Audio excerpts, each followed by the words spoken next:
السلام علیکم. میں آج آپ کو سبق آموز بات سنانا چاہتا ہوں.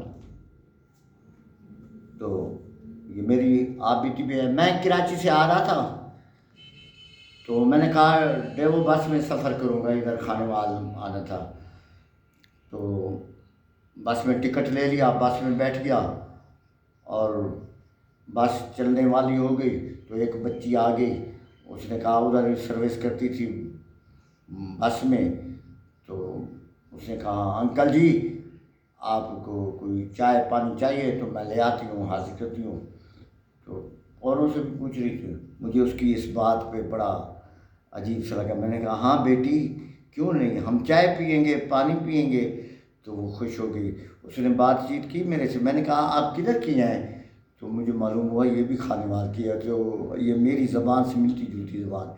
اس نے کہا میں خانے وال کی ہوں. میں نے کہا ہاں اپنا پورا ایڈریس بتاؤ بیٹی، ایڈریس بتاؤ کدھر.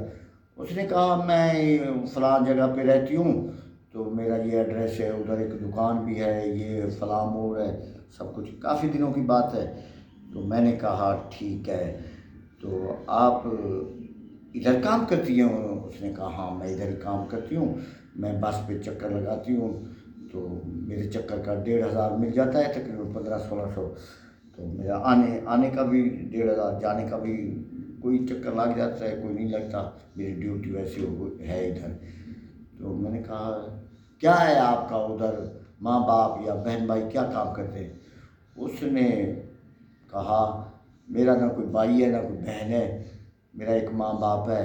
باپ میرا فالج کا مریض ہے اور ماں میری جو ہے نا وہ بھی بیمار رہتی ہے. میں ان کے گھر میں اکیلی رہتی ہوں. تو میں نے کہا آپ نے شادی کیوں نہیں کی؟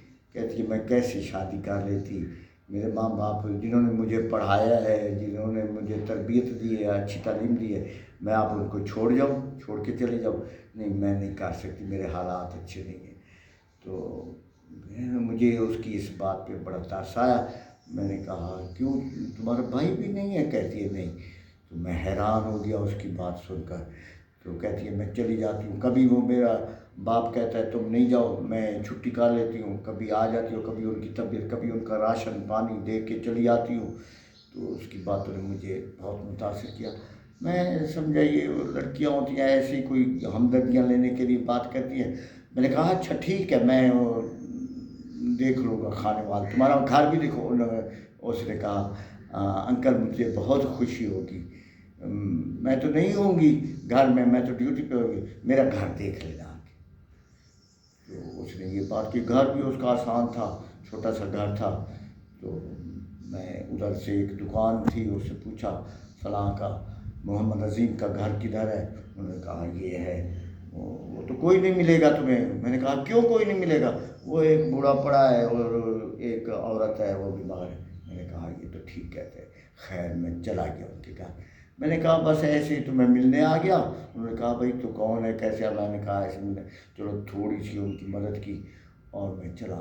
پھر آیا سارا رستہ اپنے گھر میں آیا، سوچتا آیا کیسے لوگ ہیں، کیسے یہ دنیا ہے، کیسے دکھی لوگ ہیں اور کیسے خوش لوگ ہیں.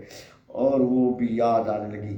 لوگ تو اور بچیوں کو تعلیم بھی نہیں دیتے. اس نے کہا میں BA پاس ہوں، بچیوں کو تعلیم نہیں دیتے اور بیٹوں کے پیدائش پر خوش ہوتے ہیں اور لڑکیوں کی پیدائش پر وہ روتے دھوتے ہیں. تو یہ ایسا نہیں کرنے کا. بیٹیوں کو اچھی تعلیم اور اچھی تربیت ضروری ہے. یہ ہو سکتا ہے بیٹیاں بھی تمہارا سہارا بن جائیں، یہ بھی ایسے حالات بھی ہو سکتے ہیں. یہ بہت غلط بات ہے. کسی کی بچی باہر نکلتی ہے تو کوئی آوازیں کستا ہے، کوئی مذاق کرتا ہے، کوئی بلیک میل کرتا ہے، کوئی کہتا ہے یہ کہ ایسے ایسے سوچتا ہے اس کے متعلق. یہ کبھی نہ سوچا کرو. کسی کی بیٹی کو اپنا بیٹی بنا کر رکھا کرو.